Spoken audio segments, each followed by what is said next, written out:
Well, welcome. Today I am joined with Johannes Voelkner, who is the founder of Nomad Cruise. So thank you for taking the time today. Yeah, it's a pleasure. Yeah. We've met at the Budapest Freedom Festival, and I heard about his cruise, the Nomad Cruise, and became almost immediately interested. And now we're currently in Costa Rica. We attended the cruise it started about a month ago, lasted about 2 weeks, and now we've spent about 2 weeks going to some different spots in Panama and then Costa Rica, and it's been great getting to know Johannes. And so I just thought, I really want to interview this guy. I've been trying to get on his time schedule because he's a busy guy, but it's great to finally chat and kind of pick your brain a little bit about this kind of nomad movement in general, and then just kind of about your transitions and what you've experienced, through your whole, transition into this world and the Nomad Cruise itself. So yeah, you're originally from Germany, right? Yeah. So what was your background? We experienced tell us a little bit about what the Nomad Cruise is. Yeah, so the cruise is basically, we're meeting on a cruise ship and going across the Atlantic with around 200 people. And the idea is then that there's like a lot of digital nomads or people who are interested in this lifestyle, and it's like a skill sharing journey that forms a community as well, and you meet a lot of people that you then can continue to travel with each other. So we have workshops, talks, everything is organized by the community who is joining, and and so on this 2 weeks there's a lot of this 8 sea days, right? 8-9 sea days. So we have a lot of time to really get to know each other, learn a lot from each other, and then when we arrive in the final destination, a lot of people team up and travel together. Like now we went with over 100 people to Bocas del Toro. And we ended up here in San Jose now with 10. There's like 50 in Medellin where you're going today, right? Yeah. So that's the idea, and become part of a global community when you're joining the cruise, because then you can meet people all over the world. Yeah, it's amazing. I would have to say it. I know others have voiced this, and just chatting with people that I didn't know quite what I was getting into. We had a common friend at the Budapest Freedom Fest, and then kind of hearing about it, you kind of say, oh, this is the Nomad Cruise. It's on a cruise ship. I've tried to explain it to friends since, either before I went or after I went, and I kind of said, well, think about it as like a work conference on a cruise ship for 2 weeks. It's quite a journey together, but you really get to know people. And for me, what was super powerful is that the unexpected was definitely the community. That was fantastic. But even the workshops, there was somewhere around 60 talks and workshops. Is that right? Somewhere around 45. Actually 55 talks and workshops. Yeah, I mean, it kept kind of growing as we kind of discovered different people's talents, and some people did little like side meetups that ended up becoming main talks. There were probably 50 meetups as well. So like about over 100 events actually in total on the cruise. You can't get bored if you don't want to. Yeah, there's definitely not getting bored on a cruise ship. Just being on a cruise ship in general is a ton of fun, but then all the experiences. And then, like he said, afterwards we've had the opportunity to be able to get to know each other much deeper level, traveling and going on hikes and surfing and all sorts of fun stuff. But what I really wanted to kind of pick your brain a little bit about, or get to understand, is kind of your transition into this nomad space, and what was your original background? What did you go to school for? What did you think you would do when you grew up? Well, actually, I'm not too far from this, because I wanted to really get into tourism. That was always my dream. And then I ended up in South Africa, in Cape Town. I was studying there, and I met my ex. And then, basically I was living there for 5 years, but I started to work in tourism, which kind of was very shitty paid. And I had almost zero vacation, 14 days per year. Well, in the US, that's kind of normal, right? So for me, I really didn't want this, because I also wanted to go back to Germany sometimes and meet my friends. So I was looking for opportunities, and then I thought just doing some job online might be better than getting into the tourism industry. And eventually, so I found some good opportunities online and starting like an online project, an online shop in Germany. And this kind of worked. So this allowed me the freedom to go to work and travel after the relationship kind of fell apart. And and then eventually I get back to the tourism part because that's what I really like. That was like kind of your passion. When I was traveling, I realized like, okay, there's not many nomads. What else can I do about it? And that basically brought me back to my passion of actually doing tourism-related projects for online people, which was well. And I know that you also read the 4-Hour Workweek. That was kind of a trigger for you. What year did you actually read that book? In 2008, I think. So pretty it soon was after. like maybe 5 months old on the market. Yeah, it was very new. And when did you move to South Africa? In 2005. 2005. Wow. So you're already getting a taste for this, and I would say that you're definitely one of the kind of early adopters into the Nomad scene, and you've been quite involved with the different groups. There's obviously a lot of different groups that are kind of involved at this point. So when did the idea of the Nomad cruise itself first kind of come into play, and how did you kind of take your first steps to develop it? Or well, it was 5 minutes. Really? So the idea for the cruise was, I saw a cheap cruise on the internet and I posted it in one of the Facebook groups that I had started for digital nomads.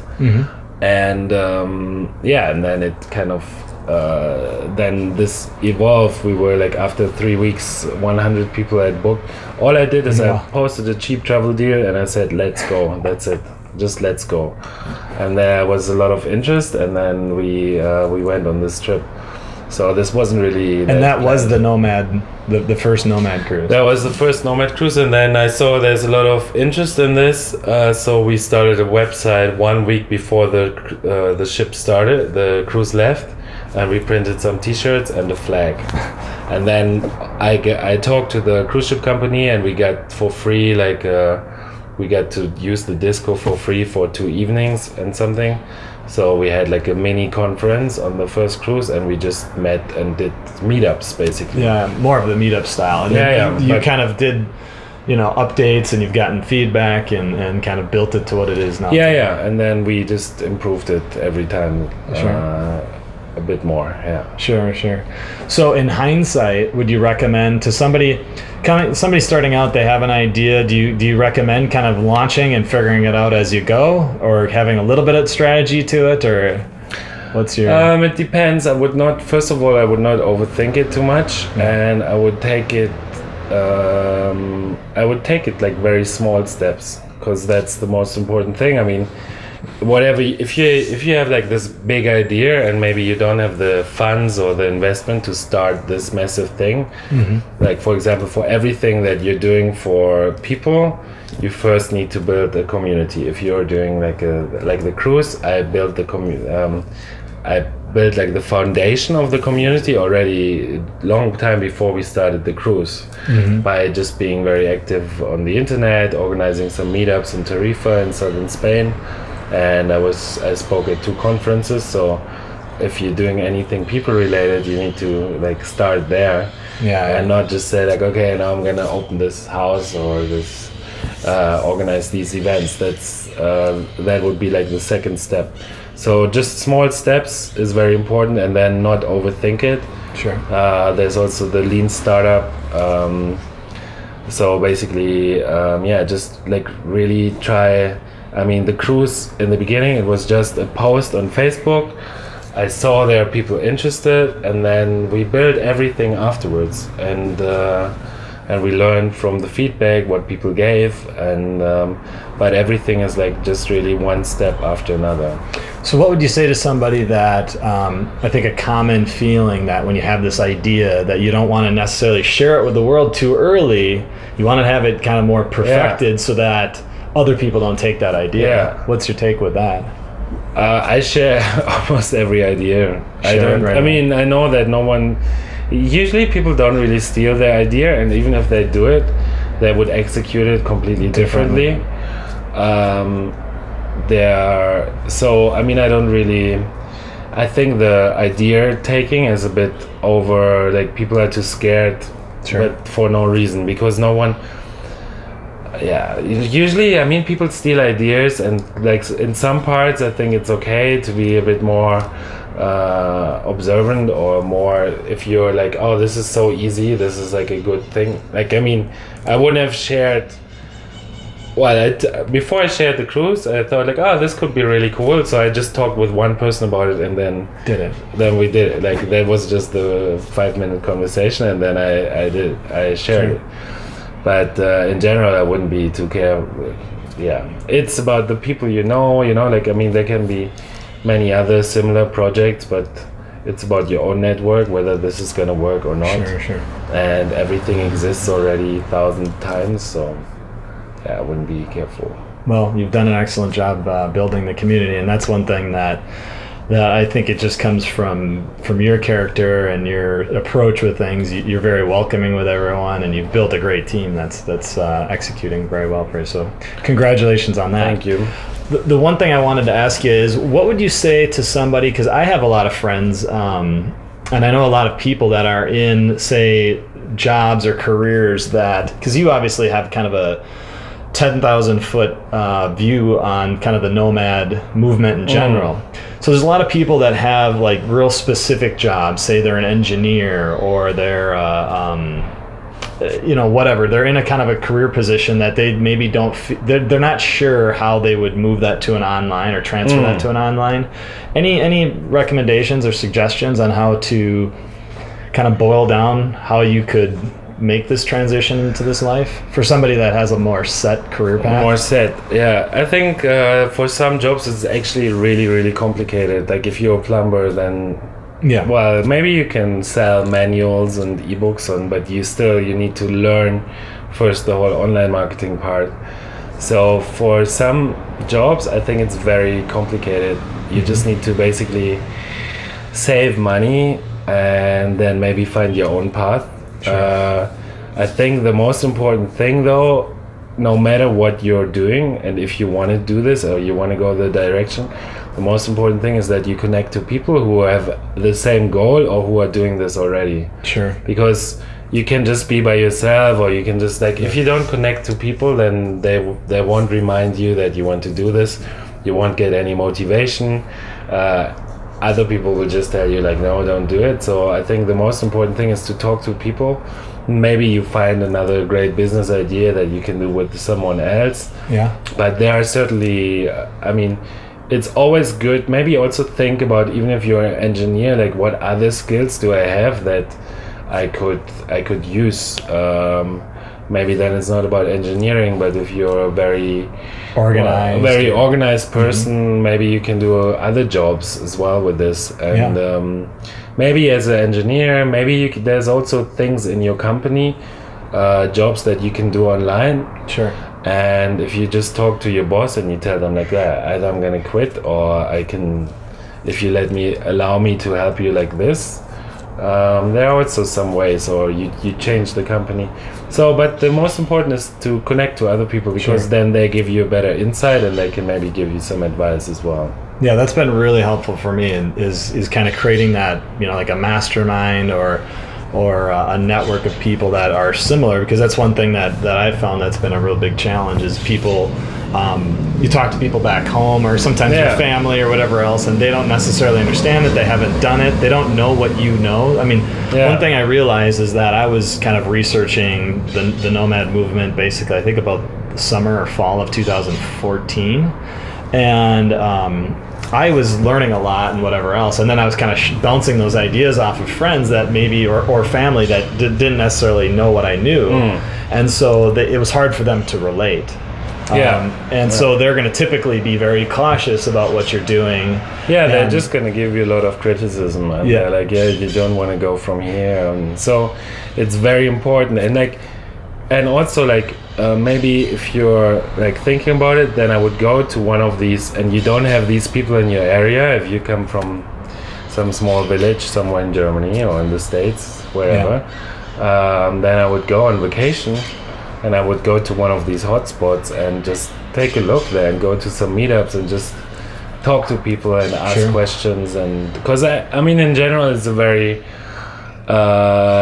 helpful community. Like people really support Yeah. each other. So, but just go there and meet them, and don't ask for too much, but like just be nice, and people will usually help you.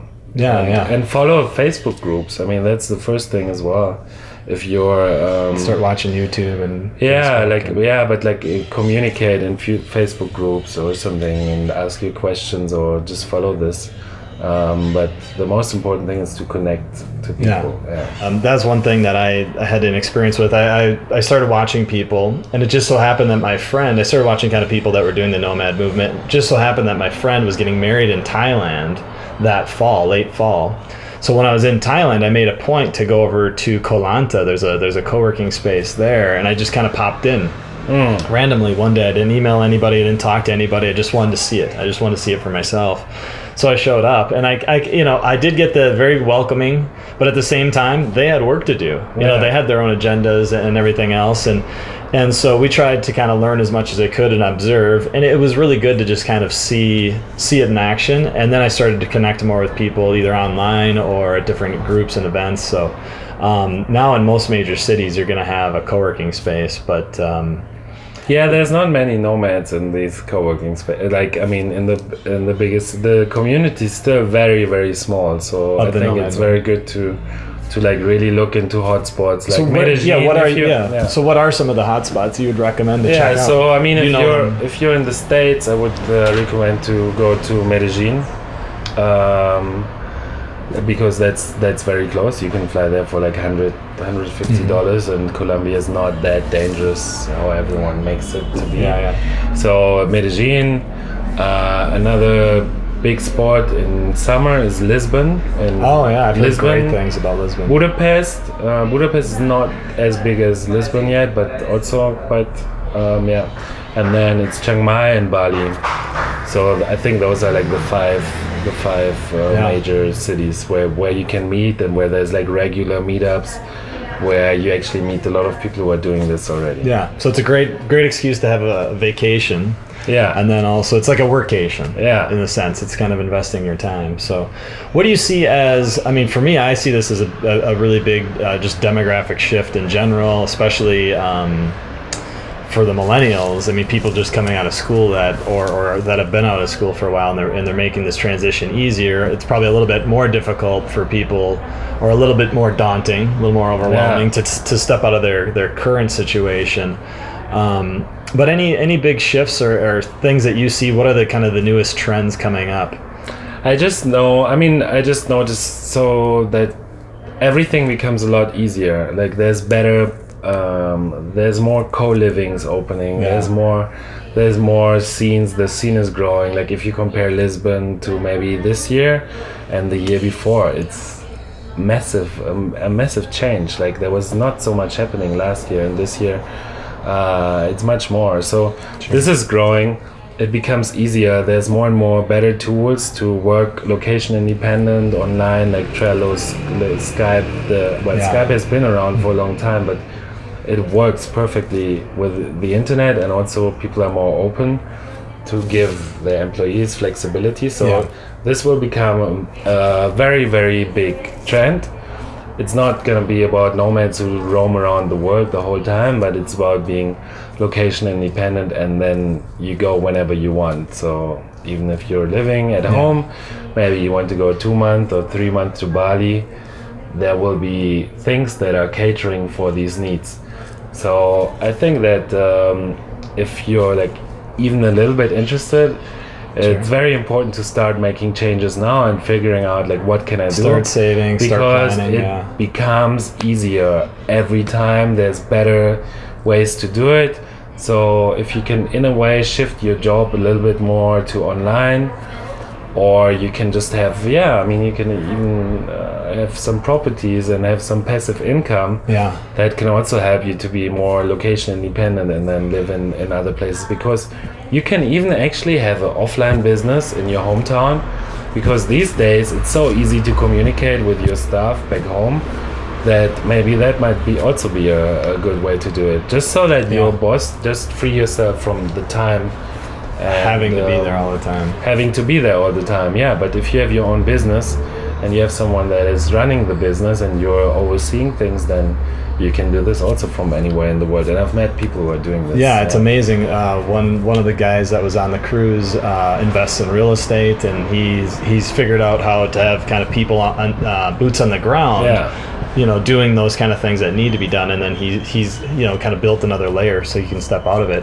One thing I was talking about with a friend the other day as well is that the benefit of having that location. You know, some people are like, they don't want to travel all the time. Yeah. They don't want to be moving, you know, once a week or once a month or every 3 months. But the really awesome part is that when you do have the location freedom, if an opportunity arises, you can seize it. Yeah. You can go down and meet with people in Colombia for 2 weeks or 2 months to work on a new startup because that's where they're based, and then go back to your normal situation. I think that's kind of cool, and I'm sure you're seeing more of that. Yeah, I mean, it's amazing. Just the location independence allows you so much freedom. And I mean, it's never been easier than before. And if you look like even like 2006, there was no Airbnb, there was no Uber, there was no tools are amazing. The tools these days that you can use, they're amazing, and they didn't even exist until a few years ago. So now and now there's like places like Selina where we are here right now. You can have a co-working and hostel, hotel, everything in one. So and you can and you can work here. You can work here as good as, maybe better than if you're at home next to the fridge.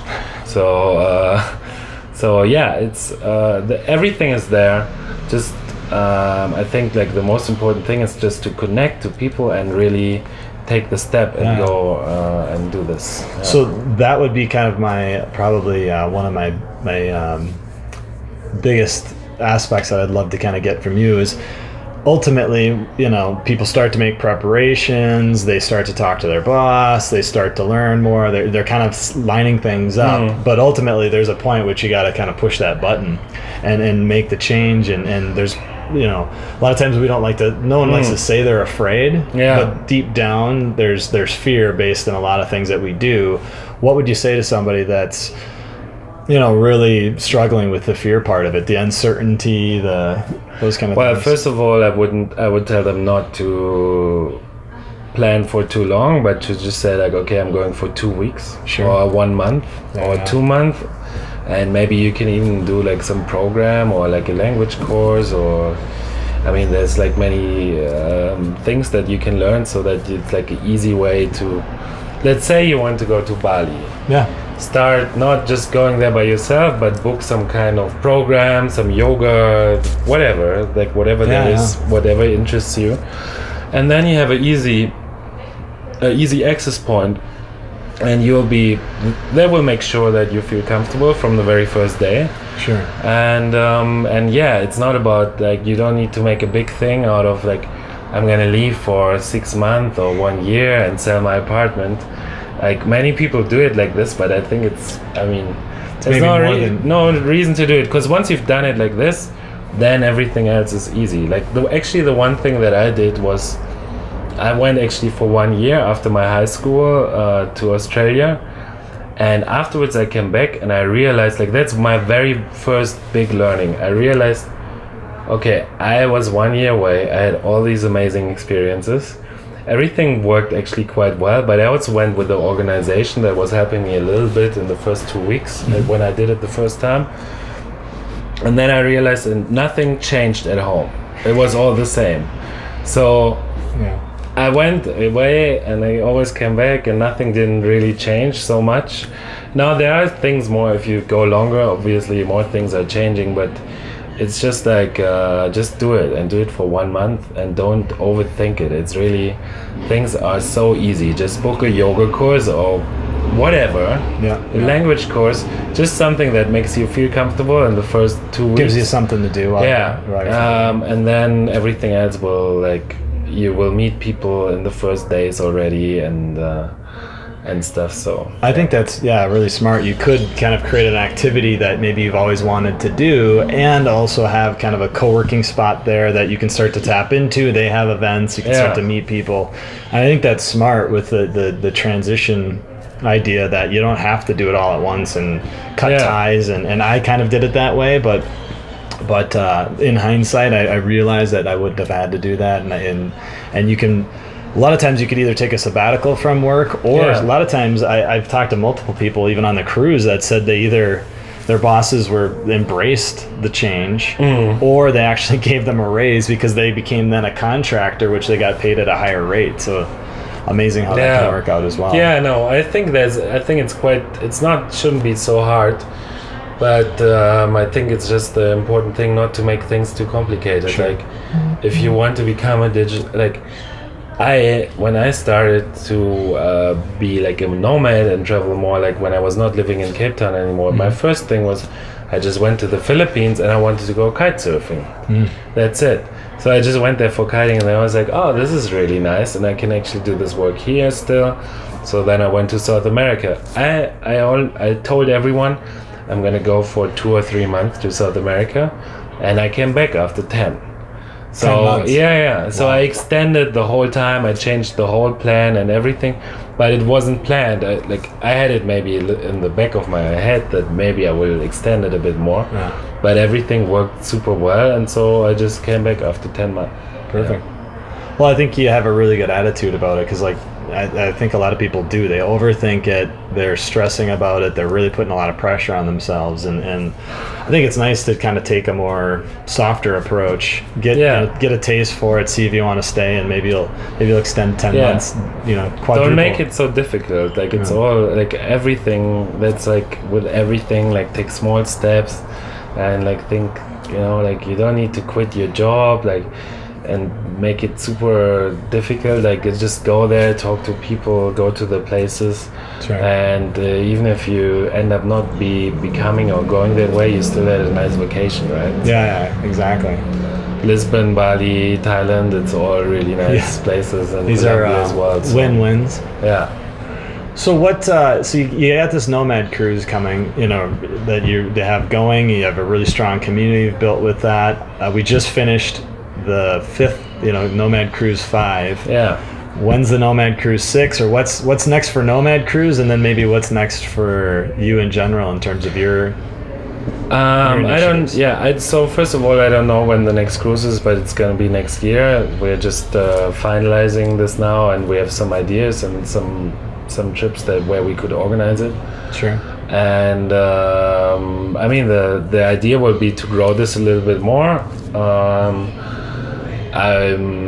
Maybe one day it would be nice to have a whole ship, but it's not like, we need to do this next year. It's just like, let's see. We always see like what's the demand, and not push it too hard. It's not, I don't want to get super stressed too far ahead of yourself. Yeah, and like, there's no need to rush this, or to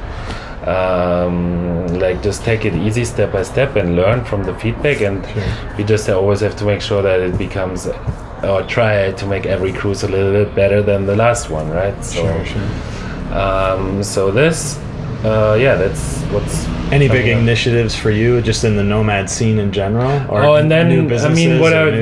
So new ways you see people connecting.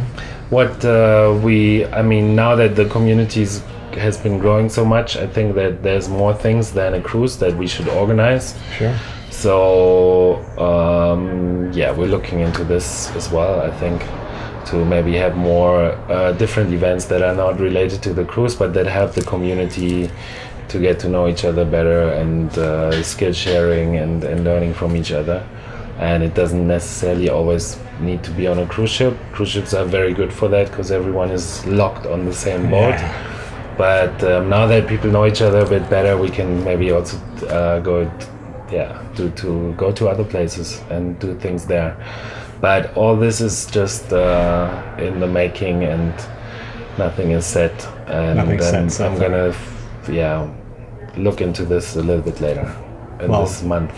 We're going to be Excellent. watching because this was an awesome experience, and definitely want to be a part of the upcoming ones. I'll definitely try to do my best to be on the next on the 6th. But you mentioned your passion about kite surfing as well, and that's something I definitely want to check into. And there's some cool spots that seems like they're both co-working and kite surfing. That seems like a trend. Kite surfing is definitely a life changer as well. Like it's an amazing sport that I can just recommend everyone to try. And there are amazing places where you can work and kite surf in the afternoon. The nice thing is with kite surfing, the wind often starts in the afternoon, so you can get your work done. Yeah, get your work done. You don't really miss out, and then in the afternoon you can go on the water. So there's some nice spots where we. Yeah, I'm looking forward. I haven't tried it yet, but I got to try this out because. Love being in the water and just all the different fun activities. So kite surfing's definitely on my list. Yeah. So hopefully we see you in the new year. You're going to be heading down to Bali. That's kind of one of the things on your list of next destinations. I'll hopefully be down there. Hopefully you're still down there. I see you extending similar to your one trip extending further. I could totally see that. But if people wanted to get in touch with you, follow you, see some of your information, where should they go? So for the next cruises, I would go to nomadcruise.com and sign up to the newsletter, and then we send out all the information, or like Nomad Cruise on Facebook. Those are the. Is there a Nomad Cruise group that they can join that maybe? There's a Facebook group called Global Digital Nomad Network, and that's for everyone. That's the one that I started, and I used to start the cruise. That's a good way to get some more feedback on questions and stuff. Okay. So Global Digital Nomad Network. Cool. And do you have like a personal Instagram? Instagram is Webwork Travel. Yeah, Webwork Travel. Instagram. And that's for Instagram. Yeah, that's for Instagram. Okay. I know there's a lot of this guy got a lot going on, so I'm sure you're going to be. No, there's go to Tarifa. Tarifa is an amazing place. Kind of by Gibraltar Bali, in Spain. Yeah. And if you're in Bali or something, then please come and say hi. Yeah, say hi to this guy. He's a friendly. Bali or Thailand. So perfect. Let's do that. Well, I really appreciate your time. It's been a pleasure to go on the cruise. I mean, this guy is really like the community. I can't say enough about it. There's just so many awesome people that you're connecting, and you're creating really a path for other people to kind of follow, and I really appreciate it. So thanks for joining, and very good talk. And, that was my pleasure. Yeah, definitely. Well, if you enjoyed this talk today, feel free to share it with friends. Maybe they'd like to join the Nomad Cruise or come to some of these great events. Again, like and share this. Feel free to comment. If you have any questions for Johannes, comment here. Comment below. Thank you, and we'll be in touch soon. Take care.